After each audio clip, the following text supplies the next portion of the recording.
obviously, the fact that you have two such representations completely breaks this question of ergodicity, but sometimes it's another motivation for working on these ergodicity problems. So indeed, with Maxime, we worked a lot on this kind of questions of ergodicity, and there is a previous work by Goldman. So Goldman showed that in general, the mapping class group acts ergodically on character varieties in compact groups on a set of homomorphisms from pi1 of surface into any G, where G is compact. And for any compact group, the action is ergodic. So it's a very well-known result. And the proof is always the same. The proof uses a simple curve, gamma inside pi1 of sigma, whose image is elliptic. Well, obviously, if we are in SU2, all elements are elliptic. So we use the fact that we have such representation, such a simple curve, and we look at the action of the then twist around these curves, etc. So there are a lot of things to say. But we use this fact very vividly. So what we proved with Maxime, this is something which was maybe known by specialists, is the following fact. I do not want to erase this picture yet. So proposition to prove, if for any row, let G be some number, K be some 2 minus J, some Euler class. So I fix one genus and one Euler class. Here I have to say 1 or 3, some non-extremal one. And suppose that for any representation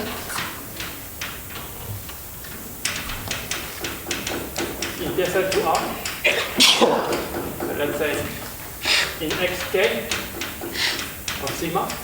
So I mean, suppose that for some components, let's say this one, for any representation in that component, we can always find one simple curve whose image is elliptic.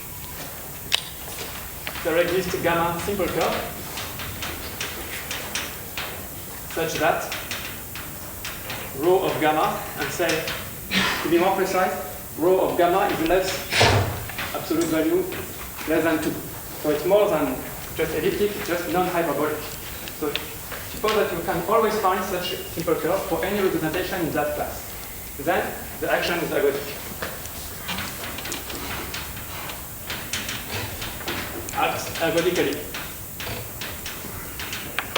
And I do not want to explain more about the proof because, well, it's the same as the way Goldman does it. But sigma, sigma G. Sorry? Sigma G, right? This is for any G's. Yeah, for sigma G. And sorry, I have to say something more. This, except for, or maybe, well, sorry. Simple curve, non-separated. Okay? I have to add the fact that the curve I find is non-separating, then we can show by standard facts, which relies a lot on the syntactic geometry of the character varieties, which shows that the action will be ergodic. So the thing I want to explain now very briefly is that indeed this strategy will work for almost all components of the character variety, except one of them. So for this strategy, if you can show that this works, I don't know how to do this, obviously, but if you know how to find such a simple curve, you will treat all character varieties except one, which is this one. X0 plus. So the strategy works, or should work, except for this specific x0 plus, which is also this set x0 I was explaining at the beginning. So for that particular space, we really have to find a different way of proving ability. When you originally stated Goldman's conjecture, it was for Euler classes strictly between 0 and an x, and not including 0. Yeah, but indeed, I think he wasn't really sure because of the singularities inside x0, but I think we believe that in Euler class 0 it should work the same, except of this phenomenon in GS3. And here we have a very particular thing to do. So, how much time do I have? 25 minutes? 25 minutes? Yes. Now, okay. So, the point where I would like to, now I would like to come back to this initial problem, in fact. So, the theorem we proved with Maxime.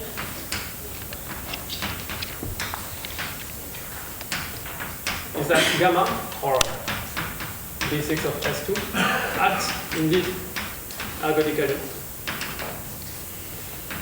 on this set X0. So I would like to explain strategy, so how we can do it at that particular, but I go back to the initial problem of these 6 points. And let me explain the strategy. So first, there are really 2 independent steps. So the first one is to show that given any configuration x, let me call it z, so it's so I fix a 6-tuple of points into H2 and come back to my initial problem. And I have to find a sequence of leapfrog moves. So I have to tell you, do this 2-3, then this 3-4, then this 6-1 moves in some order. And for the moment, I don't want to show that ergodic, it's too much.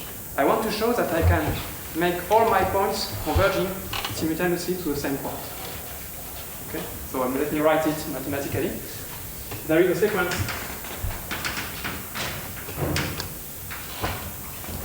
say Gn in this group gamma.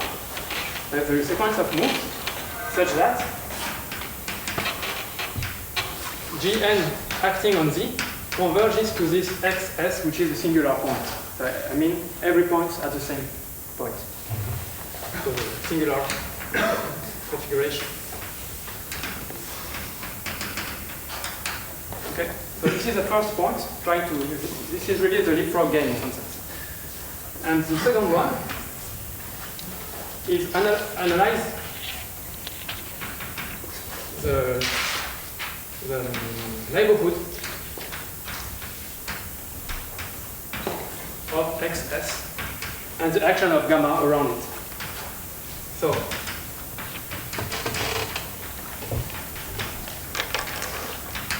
maybe here I have to say that clearly Maxime is a specialist of the first question, and I'm more a specialist of the second one. So maybe I will spend a little time on the first one, and if you have any more questions, you can ask Maxime, who's here, and spend more time on the second point, which I like a lot. And indeed, it's very similar to some other work I did with the Wifina, for instance, for the action of the Torelli group on the character variety. So it's very similar ideas of analyzing the neighborhood of singularity to do and to find some to understand the dynamics of the group.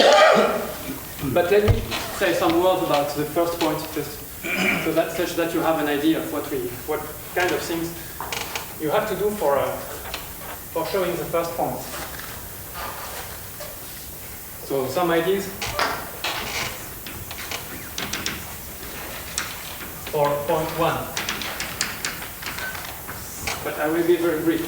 So you have to find a good move to apply in order to decrease, in some sense, the size of the configuration. So for that, you need a kind of measure of the size of the configuration. The one we were working with was not just one single measure, but 2 measures. So the complexity, so we define the complexity or the length of the configuration, Z. It's a very simple complexity, very geometric. Sometimes it's kind of perimeter. I just take the sum of the lengths from 1 to 2, plus 2 to 3, 3 to 4, etc. But for some reason, we prefer to split this into two parts. So the first one is a half perimeter, so it's just the distance between x1 and x2. So let me make a picture.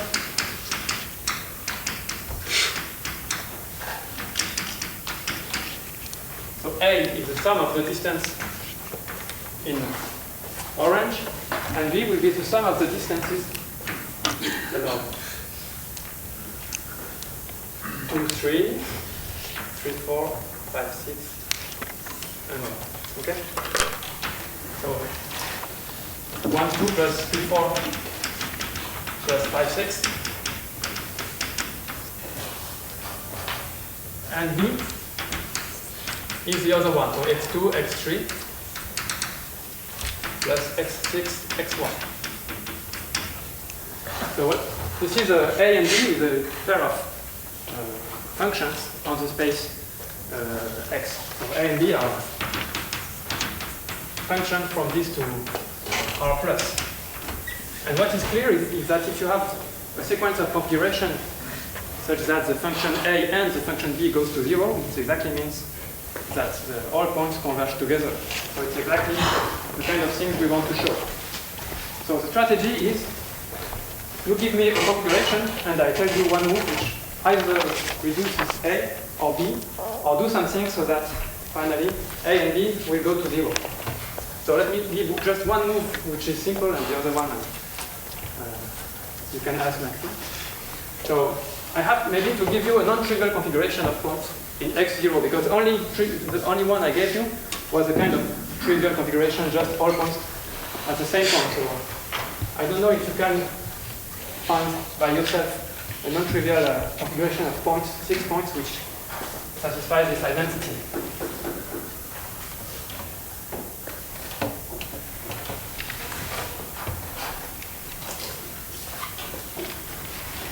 But I can give you one answer.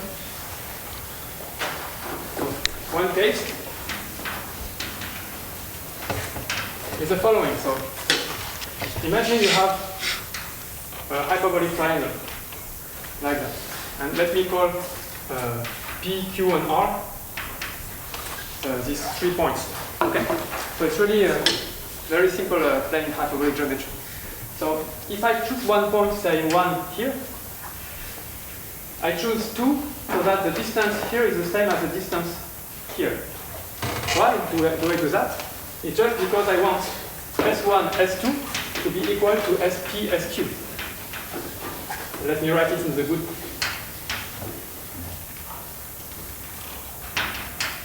Way. So if I choose my 2 points 1 and 2 exactly that way, I'm sure that the product of the two symmetries will be SP times SQ. But now I can do the same. So here I can choose here some 3 and here some 4, so that the distance here is the same as the distance here. So S3, S4 is equal to SQ, SR. And etc. I can choose maybe very far from here 5 and 6, so that the distance here is the same as the distance here. And finally, S6, S5 will be equal to SR, SP. Okay? So if I take the product of all these 6 symmetries, I will have SP 2 times, SQ 2 times, SR 2 times. So this cancels. And let us count the dimension of all such configurations, just for an exercise. Well, for finding such configurations, you can move 1 and 2 on the line. Okay? But the distance between 1 and 2 is fixed, so you have 1 dimension. You can do it for the 3 lines, so you have 3 dimensions. And finally, you can choose whatever hyperbolic triangle you want. And for this, it's enough to choose the 3 angles. So it's 3 dimensions. So you have 6 dimensions. 6 dimensions is the dimension of the dimensional space of the genus 2 surface, so it's the right dimension. So this is a 6-dimensional subvariety of x0, which is 6-dimensional. Okay? So it's a very big open set in x0, so this is a good case to start. So what do we do? Well, here you have this the A complexity is just the sum of the distances, the perimeter of the triangle. Okay? So A is just the perimeter of the triangle. And what is B? Well, B can be very, very big. B is the sum of the distance between 2 and 3 here. So 4 and 5, and then 6 and 1. But there is a very simple thing to do to make them small. You can just shift 1 and 2 until 1 is as close as possible to P, 2 as close as possible to Q, etc. So you can just shift. So the strategy here, I can tell you exactly what you have to do. And there is a unique way to do it. Shift 1, 2, 3, and 4, 5, and 6 in such a way that they are just here. Just between the middle here. So shift 1, 2, 3, 4, and 5, 6 to decrease B. And you can just use, I don't have time to do it, but just by doing some, how do you say that? Linear algorithm. Triangular inequality. Okay? Just by doing triangular inequality, you will find that if you do this shift, then the new B, so we have A prime, the new configuration, we have the same perimeter, but the new B prime will be less than A. Just triangular inequality here. Because the distance here between 2 and 3 is less than the half the distance here plus the distance here. Okay? And if you add them, you will find exactly the perimeter of the triangle. So really this move sometimes decrease B and keep edge. So there are other configurations, and this is not as easy as I'm explaining, but really is exactly that. And we can show that you can force this point to this point, so that A and B goes to 0 simultaneously. But here I just put some dots, and let me talk about my favorite subject, singularity. Okay? So the second point. So I think there is something very nice here in trying to understand what happens when all the points converge to the same point. So let us take, instead of H2, the model of the ball. I mean, my point xi will be some complex number in the unities. Okay? I prefer, because I want to, I can imagine that all these points goes to 0. So I have a sequence of configuration. So the n, which are x1 n, etc., x6 n, which goes to 0, 0, 0, etc. Okay? So what I would like to give you a very precise picture of what happens when you converge to this 0 point. And it's quite strange because you can easily write down some formulas. So you have this, I want to give a model for the singularity of x0 at xs. So indeed I don't have one model, I have 3 models. And the 3 of them are interesting and give some information. So let me start with the most basic one. So all these the I slope goes to 0, so finally I know that the problem is completely Euclidean in some sense. I know that the geometry around one point converges to the Euclidean geometry on the complex plane. So everything happens in the tangent space is given by some points. Let us call them Z1, Z6 in C to 6. But you have to add the fact that the product of the symmetries around these points is equal to 1. But now there are just Euclidean symmetries, Euclidean rotations. So maybe you know what is a condition that if you have 6 points in the plane, so that the product of the symmetries is equal to 1. It's very simple, but it's just the following thing: minus to the I is equal to 0. Okay? And indeed, I like it a lot. You can wonder, well, the 6 points satisfy that the product of the symmetries as like Euclidean plane is equal to 1 if and only if they can be inscribed in a hexagon. I think it's a very nice exercise.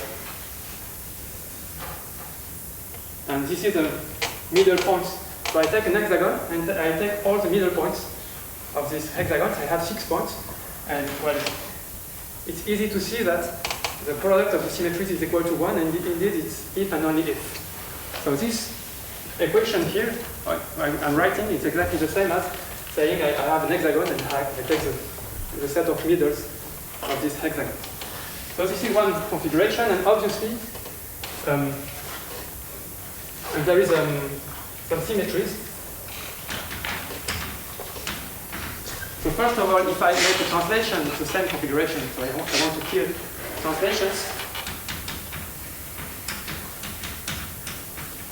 So I can make sure that the barycenter, for instance, is equal to 0. So it's the same as asking that sum of the I is equal to 0. And there is also a rotation, okay, because you can also act by rotation. But if you count the dimensions, it's very simple. So here you have 6 times 2 because they are complex numbers. So you have 12 dimensions. Here you remove 2. You remove 2. So you have 8 dimensions. And here you have 1 rotation. So you have 7 dimensions.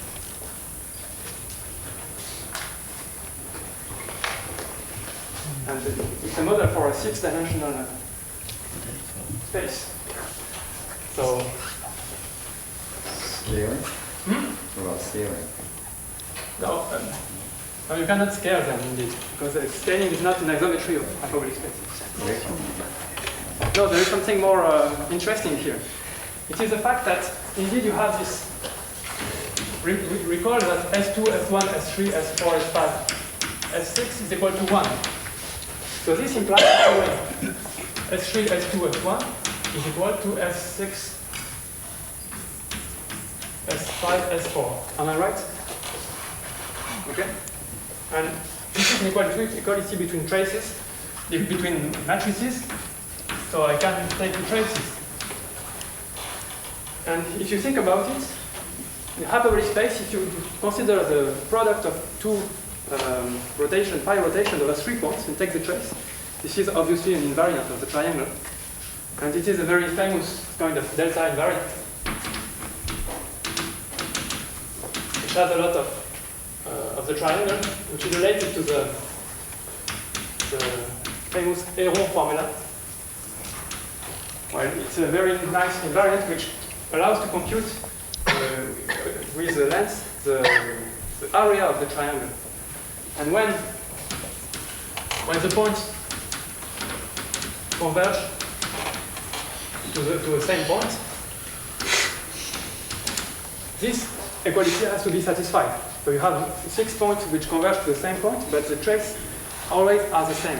But the traces are proportional at the limit to the area of the triangle.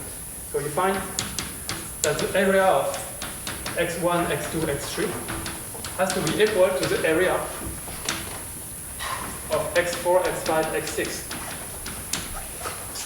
So here in my picture I should add something.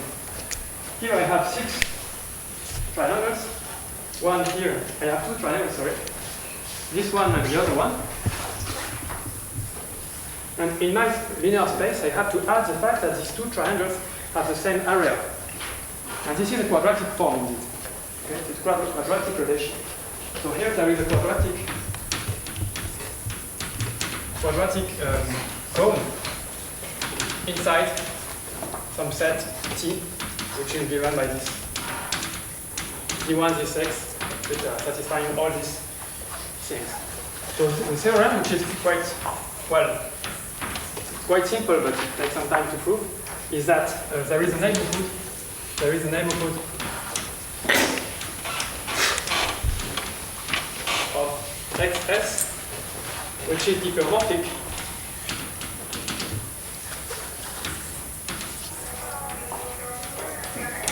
to this cone. Okay? So I can really replace, in some sense, my complicated space x0 by this simple cone, quadratic cone from linear space. So let me give you, again, some other model for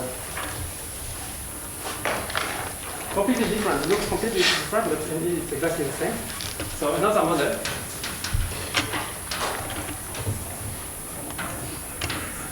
Well, believe me that this space T, so let me write it correctly. So it's a set of D1, D6, and C to the 6, such that the sum of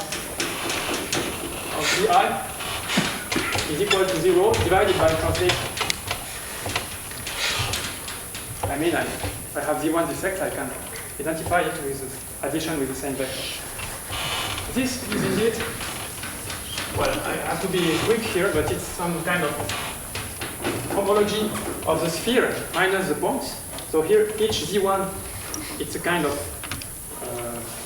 homology. You can think of it as a homology of the loop, a homology class of a loop which goes around the function, but with some coefficients here. Epsilon is some twisted coefficient. I mean, it's a complex number, but with the action of this pi1 here of S minus R, which is just if you make a round over Ti, you multiply by -1. So, okay, it's a homology with twisted coefficients. It explains here why you have this -1 everywhere. But playing with homology with twisted coefficients, we find that this is just the H1 of the surface of the two-fold covering with coefficient in C. Okay? And this is a 4-dimensional space. And the quadratic form, you have the following interpretation.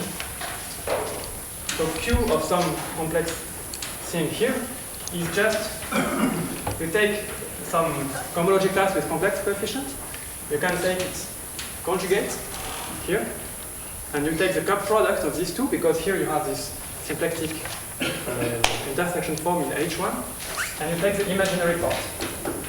So that this is a real quadratic form.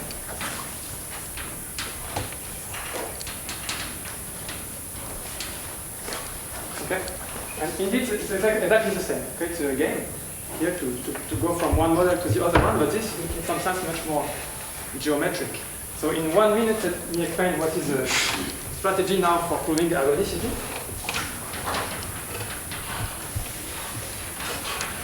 Well, it starts from the following thing. So if you have a configuration and you apply the move 1, 2, and 2, 3, and then you take a commutator.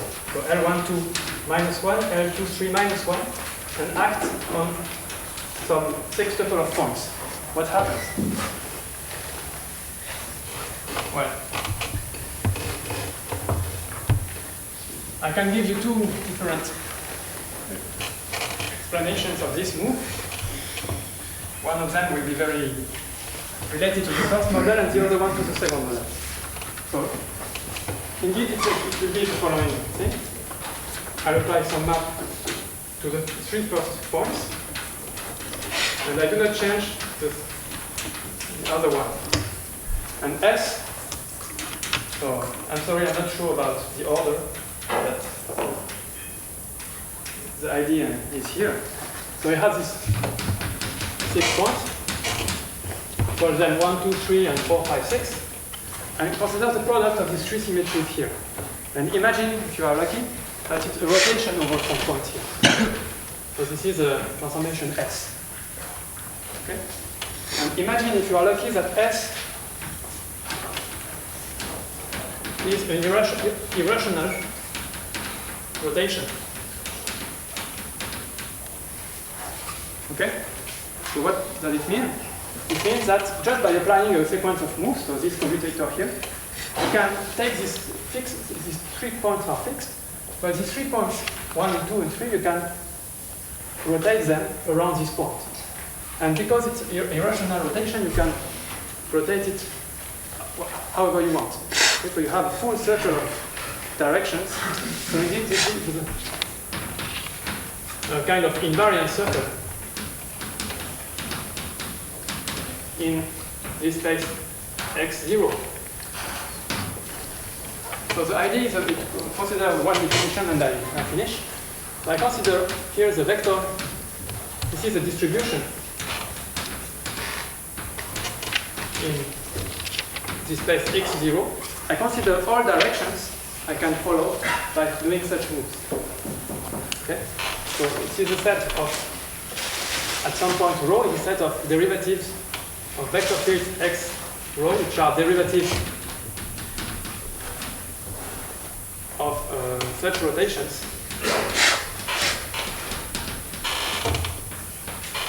So, to make a picture, I have my space here with a singular point, and given one point, I know a lot of, or I don't know, directions, which are directions of circles. And if I look for a function which is invariant by the mapping class group, it has to be constant along all these directions. So the idea of the proof is the same as in Goldman's proof, is to show that you can go wherever you want using these directions. But it's quite, well, I'm not able, if I take any point here, I cannot tell you anything about this space D. So the idea is to show that D is equal to the tangent space of x0. So I mean, from any point you can go in any directions. But we cannot show that. But what we can show is that there is a one neighborhood of xs by doing some kind of Taylor expansion. There is some neighborhood here where this is true.